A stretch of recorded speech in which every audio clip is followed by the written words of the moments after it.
नमस्कार प्रिय विद्यार्थियों, वीके नॉलेज इलेक्ट्रिकल में आप सभी का स्वागत। निम्न असाइनमेंट का सॉल्यूशन हम कर रहे थे और 3 फेज इंडक्शन मोटर उसमें पढ़ रहे थे। एक क्लास हमारी कंप्लीट हो चुकी है। वैसे ओवरऑल निम्न असाइनमेंट की ये हमारी 34 नंबर क्लास है, यानी 34वीं क्लास है। इससे पहले 33 क्लासेज हमने आपको टॉपिक टू टॉपिक दी है और उन सब की प्लेलिस्ट बनी हुई है। I would like to request कि आप जाइए, प्लेलिस्ट ओपन कीजिए और वो सारी क्लासेज अटेंड कीजिएगा। सेमेस्टर 1 से शुरू हुए हैं, यहाँ तक पहुँचे हैं, कंप्लीट कर पाएंगे। 3 फेज इंडक्शन मोटर पढ़ रहे हैं। कंपटीशन एग्जाम में इसके क्वेश्चंस आते हैं और अगर आप ITI एग्जाम देने वाले हैं तो फिर आपके तो सवाल ही इसी में से आते हैं। तो आइए शुरू करते हैं। थोड़ा सा आज स्पीड से चलेंगे, यानी जो हमारी एनर्जी मीटर की डिस्क जब घर्षण फ्री होती है तो स्पीड से कैसे चलती है उसी तरह से, क्योंकि क्वेश्चन बहुत ज़्यादा है और अपने पास देखो टाइम फ्रेम उतनी ही है, वही टाइम स्लॉट रहता है 25 मिनट आधे घंटे का, तो उसमें अपन को कवर अप करना होता है। आइए शुरू करते हैं। देखो 158 नंबर क्वेश्चन लास्ट हमने पढ़ा था, तो अभी हम 159 नंबर क्वेश्चन से शुरू करेंगे और आप सभी भी अपने अपने उत्तर को लेकर स्टार्ट हो जाइए मेरे साथ। सवाल देखो 159 में आपसे क्या पूछ रहा है। एक AC इंडक्शन मोटर में टॉर्क और स्लिप के बीच में क्या संबंध होता है? माय डियर, इसके दिए गए सारे ऑप्शन ही गलत है, क्योंकि हाई स्लिप और लो स्लिप देना बहुत ज़रूरी होता है। इसी मामले में आपको मैं 2 पॉइंट बता देता हूँ, याद रखिएगा। आप सबको याद भी होगा कि अगर स्लिप 0 हो तब भी टॉर्क 0 है और स्लिप इकाई है तब भी टॉर्क 0 है। बताओ बात समझ में आई क्या? इस बात से एग्री करते हो ना? बस तो फिर लाइक ठोक दो इसी एक बात के पीछे। याद रखिएगा, स्लिप 0 तब भी टॉर्क 0 और स्लिप 1 है तब भी टॉर्क 0 होता है। शायद आपको अच्छे से याद होगा, इसलिए इसने इस तरह का कोई ऑप्शन नहीं दिया।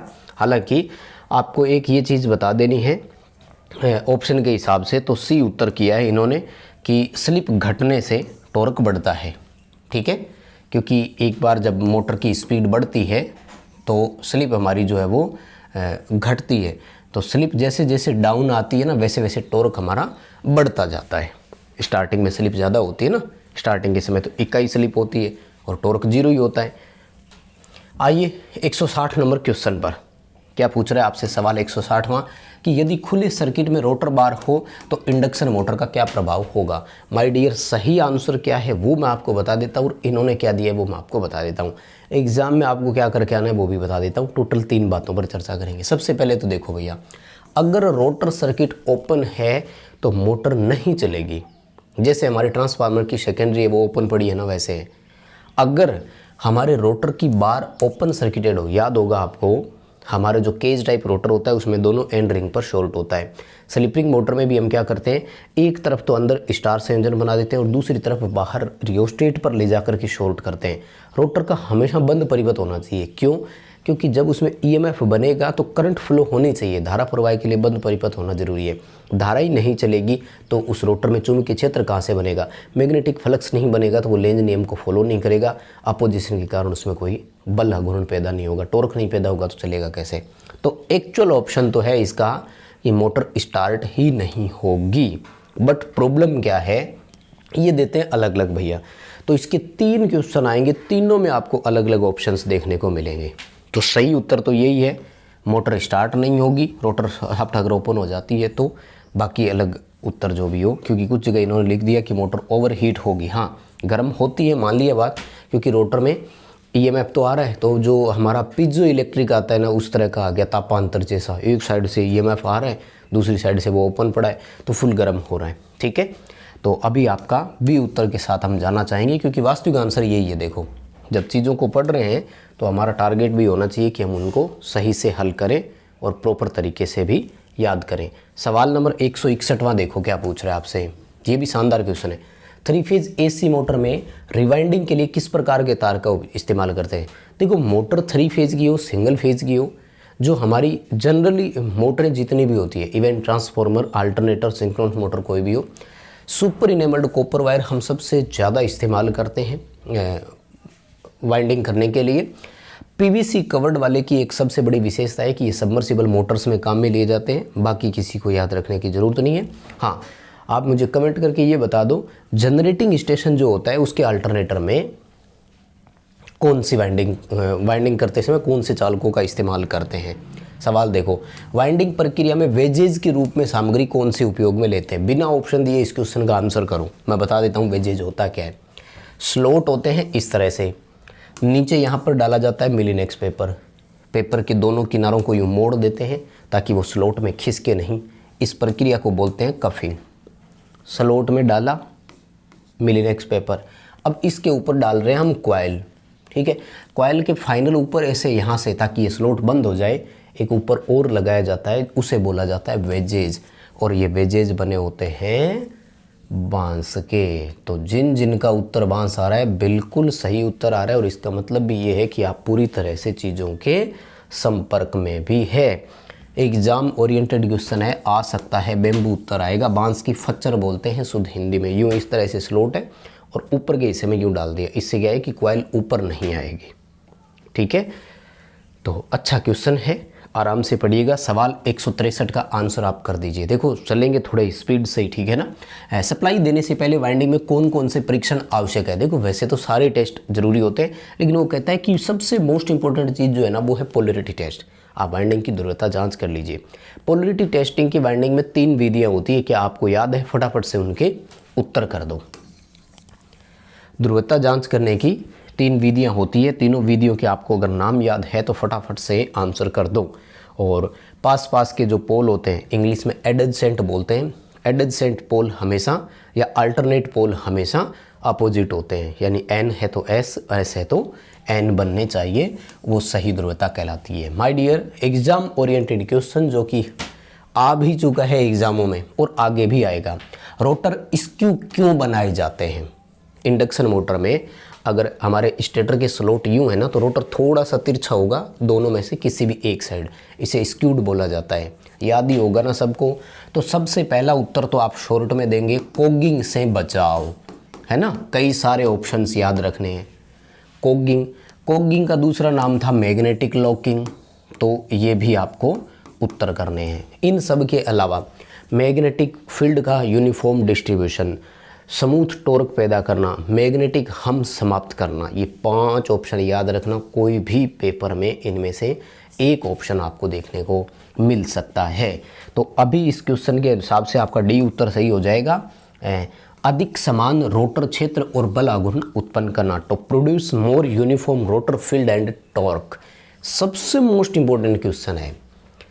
अगर अभी तक के क्वेश्चंस में से किसी एग्जाम में क्वेश्चन देने का या टेस्ट में क्वेश्चन देने का हमें मौका मिले तो हम आपको ये क्वेश्चन ज़रूर देते। खैर, आप सबने वीडियो लाइक अभी तक नहीं किया है, फटाफट से यार वीडियो लाइक करो, बिना लाइक किए तो देख ही नहीं सकते आप। और इस वीडियो के डिस्क्रिप्शन में एक लिंक दिया गया है हमारे टेलीग्राम का। मेरा हर बच्चे से निवेदन है कि आप टेलीग्राम से ज़रूर जुड़िए, अदरवाइज़ आप सूचनाओं से वंचित रह जाएंगे। अभी रिसेंटली हम छोटे छोटे जितने भी अपडेट आते हैं आपको टेलीग्राम पर ही सूचना देते हैं उसकी, और सारी डिटेल लिख भी देते हैं। वही चीज़ आप हमें फिर पूछते रहते हैं दिन भर हेल्पलाइन पर, तो फ़ोन यही आते हैं कि इसका क्या था, ये रिजल्ट कब आएगा, ये एडमिट कार्ड कब आएगा, जबकि वो सूचनाएं हम टेलीग्राम पर दे चुके होते हैं। सो आप टेलीग्राम जरूर ज्वाइन कीजिए, डिस्क्रिप्शन में लिंक है। आइए अगले सवाल पर। 3 फेज इंडक्शन मोटर में नो लोड टेस्ट से कौन सी हानि निर्धारित की जाती है? देखो थोड़ी देर पहले एक क्वेश्चन आया था, प्रीवियस क्लास में था फुल लोड टेस्ट का। तो फुल लोड टेस्ट जो होता है वो रोटर ब्लॉक टेस्ट कहलाता है, और वो कॉपर लॉस के लिए होता है, और ये वाला आपका आयरन लॉस के लिए होता है। नो लोड टेस्ट के लगभग सारे आंसर्स वैसे ही है, जैसे डीसी मोटर में भी अगर नो लोड का आ जाए तब भी आपको यही करना है, और ट्रांसफार्मर में भी नो लोड का आ जाए तब भी आपको यही करना है, ठीक है। कॉपर लॉस के लिए इंडक्शन मोटर में कौन सा ऑप्शन दोगे? रोटर ब्लॉक टेस्ट आपको ऑप्शन में देना है, ठीक है। विंडेज, फ्रिक्शन, घर्षण और वायु आनियाँ है, ये आपकी स्ट्रे मैग्नेटिक फील्ड में आ जाती है, जो कि नो लोड पर ही कैलकुलेटिव होती है, या यूँ कहें कि नो लोड पर आपको लगभग इसका अंदाज़ा हो जाता है। सवाल 166। 3 फेज मोटर में गति को नियंत्रित करने के लिए कौन सी विधि में केवल 2 चर गति प्राप्त होती है? चर गति को इंग्लिश में बोलते हैं वेरिएबल स्पीड। केवल 2 ही वेरिएबल स्पीड मिलना। एग्जाम्पल देता हूँ कि या तो मोटर 3000 आरपीएम पर चलेगी या मोटर 1500 आरपीएम पर चलेगी। कब माय डियर? जब हम फ्रीक्वेंसी को फिक्स रखते हुए पोल को बदल दें। बात समझ में आ रही है क्या? एक एक करके ऑप्शन देता हूँ। देखो पहला ऑप्शन क्या है? Rotor rheostat. देखो रोटर के रियोस्टेट से हम बिल्कुल ऊपर नीचे कर सकते हैं स्पीड को जितनी चाहें, बहुत हद तक लेवल में चेंजेज आ जाता है। फ्रीक्वेंसी से भी हम इसी तरह से गति बदल सकते हैं, क्योंकि गति फ्रीक्वेंसी के समानुपाती है। अगर आजकल VFD आ गए ना, आपने देखा ही है, वेरिएबल फ्रीक्वेंसी ड्राइव। तो वेरिएबल फ्रीक्वेंसी ड्राइव में हम क्या कर रहे हैं, 50 हर्ट्ज से 55 हर्ट्ज कर सकते हैं, गति में परिवर्तन देखने को मिलेगा। उसके बाद में सप्लाई वोल्टेज परिवर्तन, छत पंखे का एग्जाम्पल अपना सबसे बेटर एग्जाम्पल है, जितनी गति चाहे हम इससे ले सकते हैं, राइट। डी उत्तर आएगा, by changing the number of stator poles. ठीक है, तो आपका उत्तर यहाँ पर डी होने वाला था। जिस चीज़ का भी डी उत्तर है बहुत सही चल रहे हो। ठीक है जी, देखो सवाल 167 क्या कह रहा है, स्लिप रिंग इंडक्शन मोटर को वाउंड रोटर से क्यों फिट किया जा रहा है। दरअसल सवाल की थोड़ी सी लैंग्वेज अलग कर रहा है। इंडक्शन मोटरों के रोटर दो तरह के होते हैं ना, केज टाइप और वाउंड टाइप। वो ये कह रहा है कि जब हमारे पास केज टाइप वाला रोटर था और एक मोटर थी, उसमें भी सिंगल केज, डबल केज और डीप बार केज, 3 तरह के रोटर आ गए थे, फिर हमें वाउंड रोटर की आवश्यकता क्यों हुई। कंपेरेटिवली केज टाइप के तीनों से तुलना करने पर वाउंड रोटर का स्टार्टिंग टॉर्क बहुत अधिक होता है, क्योंकि हम इसके क्या करते हैं, बाहरी रेजिस्टेंस जोड़ते हैं। इंडक्शन मोटर का स्टार्टिंग टॉर्क जो है ना, वो रोटर रेजिस्टेंस के समानुपाती होता है। लाइन याद रख लेना। अब इनमें से कुछ आएगा क्या, स्टार्टिंग और रनिंग गति नियंत्रित करने के लिए to control the speed, wound rotor का बताओ क्या करोगे, यही आएगा फिर तो, है ना। Get high starting and running torque, दोनों करेंगे फिर। ठीक है, डी उत्तर कर देना। स्टार्टिंग टॉर्क हाई वैसे सबसे बेटर ऑप्शन यही होता है। हानि कम करना तो नहीं, हानि तो उल्टा ज़्यादा होती है। रोटर में रेजिस्टेंस जुड़ने के बाद में कॉपर लॉस जो है इसका और ज़्यादा हो जाता है। सवाल 68 पर आइए my dear. Automatic star delta starter में टाइमर का काम क्या है, ये तो किसी का गलत नहीं होना चाहिए। मोटर सबसे पहले स्टार में चलती है और बाद में डेल्टा में रन करती है। तो ये जो स्टार से डेल्टा में कन्वर्ट हुआ था, ये काम इस टाइमर का ही है। तो आपका ऑप्शन क्या हो जाएगा, C, change from star to delta. और ये पेपरों में आया हुआ है कि एक 3 फेज इंडक्शन मोटर स्टार में संतोषजनक रूप से प्रचालित हो रही है, लेकिन डेल्टा में कन्वर्ट नहीं हो रही है। इनमें से किस परिपथ में फॉल्ट है, तो टाइमर सर्किट में फॉल्ट है। और टाइमर का टाइम फिक्स होता है, वो सेटिंग अपने ऊपर डिपेंड करती है। मल्टी टाइमर आते हैं आजकल, तो आप कितना ही चाहे तो सिलेक्ट कर दो। हमारे पास 0 से 100 सेकंड वाले टाइमर बहुत है, तो इसमें जैसे अपन ने 30-35 सेकंड सेट कर दिया, तो 30 सेकंड बाद ऑटोमेटिक वो क्या करेगा, स्टार के कॉन्टेक्टर को पहले ड्रॉप करता है। ध्यान से सुनिएगा, ये भी स्टार पहले ड्रॉप होना चाहिए, डेल्टा फिर पिकअप होना चाहिए। अगर इनिशियली ये काम तो माइक्रो सेकंड में होते हैं, अगर स्टार वाला ड्रॉप हुआ नहीं, उससे पहले डेल्टा पिकअप हो गया ना, तो फ्यूज उड़ा देगी मोटर तुरंत ही, क्योंकि वो आपस में शॉर्टी रहते हैं, कनेक्टेड रहते हैं। डायग्राम को थोड़ा समझिएगा। 169 3 फेज इंडक्शन मोटर के इंसुलेशन प्रतिरोध को नापने के लिए किस उपकरण का इस्तेमाल करते हैं। एग्जाम ओरिएंटेड क्वेश्चन है। इंस्ट्रूमेंट में से सबसे ज़्यादा पूछे जाने वाला सवाल यही है, मेगर आएगा। ठीक है, जनरली जब बाइंडिंग का हम इंसुलेशन टेस्ट करते हैं तो वैल्यू कितनी होनी चाहिए, तो 1 मेगा ओम से कम नहीं होनी चाहिए, या होनी चाहिए पूछे तो बता दिया करो 1 मेगा ओम से अधिक होनी चाहिए। ये वाला हमारा ऑप्शन पेपर में आता है। ठीक है जी, आगे सवाल देखो। वाइंडिंग में कौन सा परीक्षण सचित्र है, हमें एक डायग्राम दिखाया है। यस, ये है आपके वो पोलरिटी टेस्टिंग वाला जिस पर हम बात कर रहे थे। ठीक है ना, ये जो आप देख रहे हैं ना, ये कंपास निडल रखी हुई है। कंपास निडल का विक्षेप बदलता जा रहा है, तो पोलरिटी टेस्ट है। पोलरिटी की जनरली 3 विधियाँ होती है। सर्च कॉइल विधि होती है, गैल्वेनोमीटर लगा रहता है, डिफ्लेक्शन बदलता जाना चाहिए। उसके बाद में कंपास निडल होती है, प्रत्येक पोल के पास विक्षेप की दिशा बदलेगी, इसका मतलब ध्रुवता चेंज हो रही है पास के पोलों में। और तीसरी होती है 2 स्क्रू ड्राइवर विधि, 2 पेचकस विधि नाम से भी एक और होता है। तो यहाँ पर हमारा ए ऑप्शन आएगा, पोलरिटी टेस्ट नाम से होगा, ध्रुवता परीक्षण करेंगे। राइट, अगला सवाल देखो। 3 फेज इंडक्शन मोटर की स्टार्टिंग करंट कितनी होती है, तो थ्योरेटिकली 5 से 7 गुना भी बताई जाती है, बट इस पेपर क्वेश्चन के हिसाब से आपके पास एक ही ऑप्शन है 5 से 6 गुना का, तो ये वाला ऑप्शन भी कर देना। क्वेश्चन बहुत शानदार है और अच्छा क्वेश्चन है। ठीक है जी, और डिस्क्रिप्शन में लिंक दिया गया है, आपको जानकारी दे दूं, हमारा ऐप ज़रूर डाउनलोड कीजिएगा। ऐप में आपके लिए स्पेशल टेस्ट सीरीज़ भी अवेलेबल है और फ्री टेस्ट भी वीकली वाला आपके लिए अवेलेबल है, तो आप उसे अटेंड कर सकेंगे। अगर आप ITI एग्ज़ाम दे रहे हैं तो ITI की टेस्ट सीरीज़ भी वहाँ पर अब अवेलेबल हो चुकी है। आइए क्वेश्चन 172 पर, स्टेटर साइड से 3 फेज इंडक्शन मोटर की गति को कंट्रोल करने के लिए किस विधि का उपयोग करते हैं। मोटरों की स्पीड कंट्रोल के 2 ऑप्शन होते हैं, या तो स्टेटर एंड से करूँ या रोटर एंड से करूँ। इनमें से कौन कौन सा है? देखो, कैस्केड रोटर में डाला जाता है, मतलब कैटेगरी में डाला जाता है, रोटर साइड से कंट्रोल करने वाली कैटेगरी में। रोटर में रियोस्टेट, नाम से ही पता लग रहा है। इंजेक्टिंग ईएमएफ इन रोटर, यानी रोटर में बाहरी ईएमएफ इंजेक्ट करके स्पीड कंट्रोल करना, तो ये तीनों ही उसी के हैं। Bye changing the applied frequency, आरोपित जो सप्लाई हम दे रहे थे उसकी फ्रीक्वेंसी को वेरी करना, ये स्टेटर में होता है, क्योंकि हम सप्लाई किसको देते हैं? स्टेटर को देते हैं, राइट। इसके अलावा पोल्स की संख्या में परिवर्तन, ये भी स्टेटर एंड का ही माना जाएगा। सप्लाई वोल्टेज में वेरिएशन करना, ये भी स्टेटर एंड का ही माना जाएगा। मतलब दोनों ऑप्शन रहते हैं हमारे पास।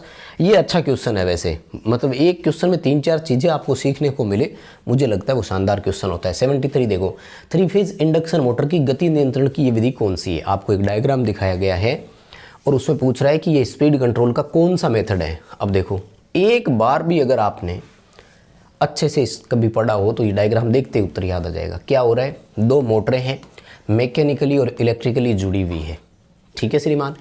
एक मोटर को आप स्टेटर को 3 फेज की सप्लाई दे रहे हो और उस मोटर के रोटर से जो ईएमएफ उत्पन्न हो रहा है वो नेक्स्ट मोटर के स्टेटर को दिया जा रहा है। कैस्केड इसी का नाम होता है।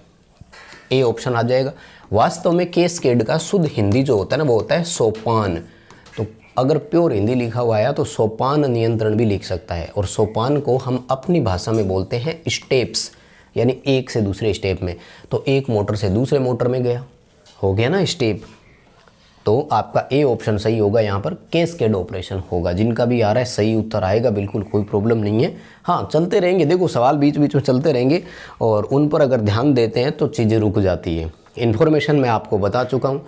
टेलीग्राम पर हम आपको सूचनाएं देते हैं। टेलीग्राम अगर ज्वाइन नहीं है तो समझ लो सूचनाओं से वंचित हो। डिस्क्रिप्शन में लिंक है, टेलीग्राम हर बच्चे को ज्वाइन करना है। डिस्क्रिप्शन में लिंक है। ऐप भी आपको हमारा डाउनलोड करना है। ऐप में भी आपको बहुत सारी फैसिलिटीज़ है, फ्री टेस्ट है, पेड टेस्ट है, कंप्लीट कोर्स है, जो भी बच्चा चाहे जुड़ सकता है। आइए अगले सवाल पर।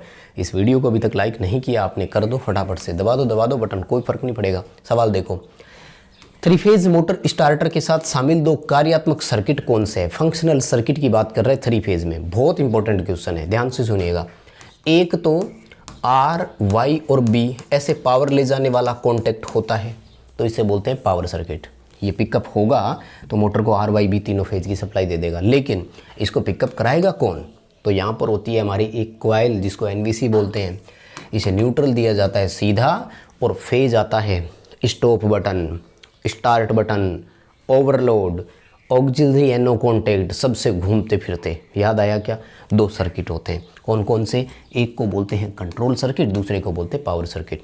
पावर का काम सिर्फ R, Y, B 3 phase supply पहुंचाना है, और कंट्रोल सर्किट का काम होता है सारी चीज़ें कंट्रोल करना, ट्रिपिंग इंडिकेशन देना, ऑफ का इंडिकेशन देना, ऑन का इंडिकेशन देना, कॉन्टैक्ट को होल्ड करके रखना, होल्डिंग कॉन्टैक्ट बनाना, स्टार्ट स्टॉप बटन, ये सब कंट्रोल सर्किट में होते हैं। तो मेन कंट्रोल सर्किट का ही होता है।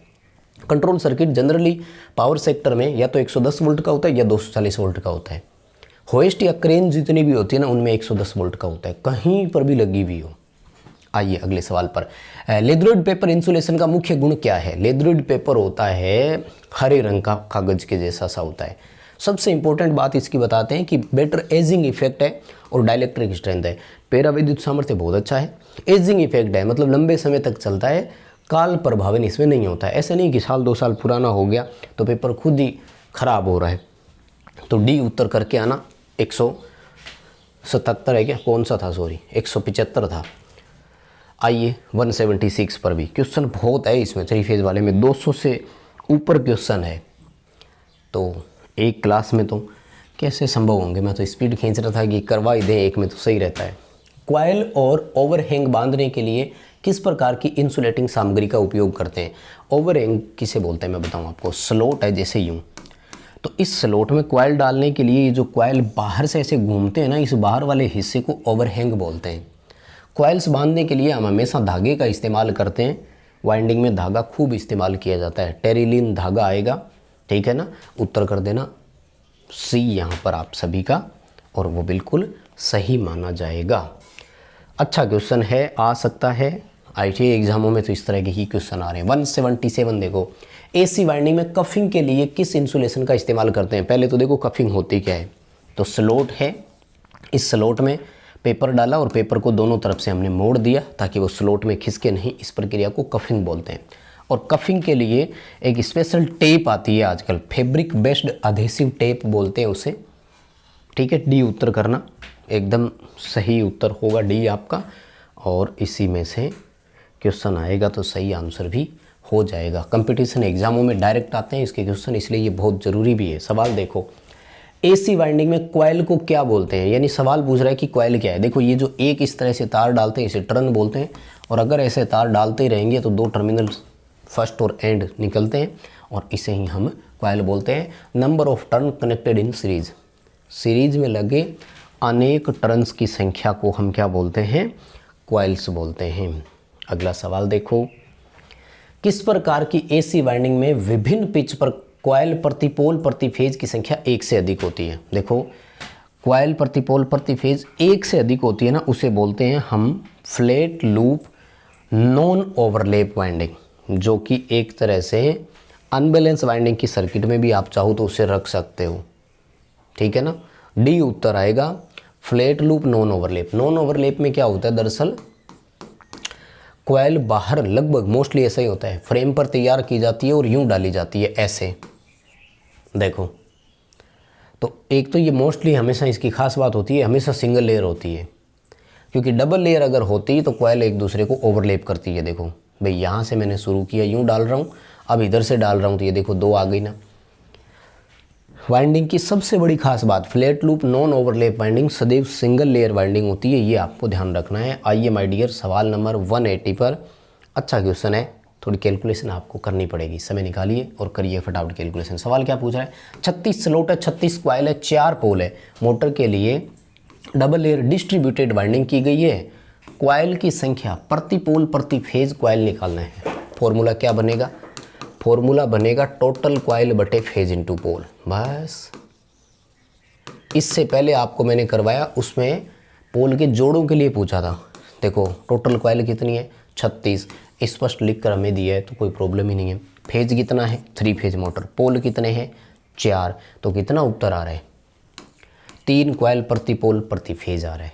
ठीक है, अच्छा फॉर्मूला है, पढ़ लेना इसे, काम बहुत आएगा। रिवाइंडिंग प्रक्रिया में इसका नाम क्या है, देखो बाहर एक लगा दिया स्टैंड और उस पर तार लगी हुई है, आप कॉइल डाल रहे हो, सीधी सी बात है, एक एक करके टर्न डाल रहे होंगे। कहाँ से डाल रहे होंगे, हाथ से डाल रहे होंगे, हैंड वाइंडिंग बोलेंगे इसे। कोई मशीन, कोई फ्रेम, कोई कुछ भी अलग से दिख नहीं रहा, एक एक तार पकड़ पकड़ के घुमा घुमा करके डाल रहे हैं उसमें। ठीक है जी, 182 पर आइए। 3 फेज सेल्फ-रनिंग इंडक्शन मोटर को स्टार्ट करने और चलाने के लिए कौन सा स्टार्टर सबसे बेटर है। सबसे मोस्ट इंपॉर्टेंट क्वेश्चन, सबसे आसान क्वेश्चन और एग्जाम में पूछे जाने की पूरी संभावना, तो क्यों ना इस क्वेश्चन पर आप थोड़ा ध्यान देंगे। क्या उत्तर करोगे, rotor rheostat starter. 3 phase induction motor को स्टार्ट करने के लिए यही विधि अपनाई जाती है, जबकि DOL, auto transformer, star delta, ये तीनों केज मोटर के स्टार्टर कहलाते हैं या माने जाते हैं। आगे क्या पूछ रहा है, कूलर का कार्य क्या है। कूलर अपने यहाँ होती है ना, इसमें तो नहीं है, मेरे वाले में तो सॉरी, उसका काम पूछ रहे हैं। इंसुलेशन भी एक तरह से कोई डस्ट और वो सब ना गिरे, है ना। ये ट्रांसफार्मर वाइंडिंग का सवाल पूछा है, 2.5 kVA तक के ट्रांसफार्मर की वाइंडिंग एक छोटा सा अपने टॉपिक होता है, वहाँ से सवाल पूछा है। ये वाला जो पोर्शन होता है ना, इसको कॉलर बोलते हैं, एक्स्ट्रा इसने लिखा है। दरअसल ये फील्ड को है ना इंसुलेशन प्रोवाइड करवाने के लिए ही होता है। ए ऑप्शन आएगा, provide insulation around field. Field winding के चारों ओर ये इंसुलेशन प्राप्त करने के लिए एक्स्ट्रा एक तरह से पेपर लगाया हुआ है। ठीक है, एक्स्ट्रा इंसुलेशन पेपर है। डायग्राम को देखेंगे, समझेंगे तो समझ में आ जाएगा, टॉपिक में स्पष्ट दिया हुआ ही है, तो कोई प्रॉब्लम इसमें है नहीं अपने को। ये देखो रिपीट हो गया, चर्चा इस पर हो ही चुकी थी। सबमर्सिबल पंप वाइंडिंग के लिए कौन सा तार इस्तेमाल करते हैं। पहले आया था मोटरों में कौन सा है, सुपर इनेबल्ड कॉपर वायर बताया। जनरेटर में कौन सा होता है, मैंने पूछा था, बार या स्ट्रिप बोलना था। इसके लिए ए उत्तर आएगा, PVC कवर्ड वाला होता है। ठीक है, ये बढ़िया क्वेश्चन है, ज़रूर आपसे पेपरों में पूछा जाएगा, पूरी संभावना है। आइए 185 नंबर क्वेश्चन पर आइए। क्या कह रहा है आपसे, AC मोटरों में लॉन्ग पिच वाइंडिंग न करने का कारण क्या है। जनरली हम शॉर्ट पिच वाइंडिंग ही करते हैं। जैसे पिच का मान 6 आया तो हम 5 मानते हुए करेंगे, क्योंकि विषम लेना होता है वो तो एक अलग बात है। वो कह रहा है विषम तो संख्या 7 भी होती है, तो फिर आपने 7 क्यों नहीं लिया। दरअसल लंबी पिच करोगे तो वाइंडिंग में कॉइल की लेंथ बढ़ जाएगी, जैसे यहाँ तक, और शॉर्ट पिच करोगे तो वाइंडिंग को यहीं घुमाना होता है। इसलिए उसने यही कहा है कि आपको लॉन्ग पिच वाइंडिंग में लंबे तार की आवश्यकता होती है या अधिक तार की आवश्यकता होती है।